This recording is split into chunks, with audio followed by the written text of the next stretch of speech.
Finally enter করছি ভোজেরহাট। আর ভোজেরহাট ঢুকতে আর কিছু সময় বাকি, প্রায় চলে এসেছি আমরা। তো বন্ধুরা দেখো আমার ডান দিকের যে ভিউটা বা এত সুন্দর ধান ক্ষেতটা কত সুন্দর, তার সঙ্গে সঙ্গে বাঁদিকে টার্নিংটা কত সুন্দর লাগছে।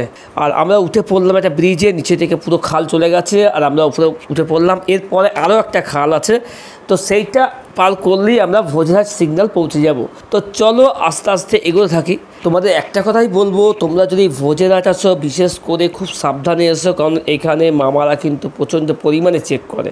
তাই বিশেষ করে হেলমেট কিন্তু অবশ্যই পরে আসবে, কারণ কিছুক্ষণ আগে দেখতে পাবে যে মামারা গাইড হচ্ছে। এই তোমাদের বললাম যে একটা ব্রিজ আছে, তো সেই ব্রিজে উঠে গেলাম। ডান দিক দিয়ে হচ্ছে অটো স্ট্যান্ড আর সামনেই হচ্ছে সিগন্যাল, ওই দেখাই যাচ্ছে, আমি দেখতে পাচ্ছি, তোমরা দেখতে পাচ্ছ জানি না। এই দেখো মামারা সব গাইড হচ্ছে, দেখো।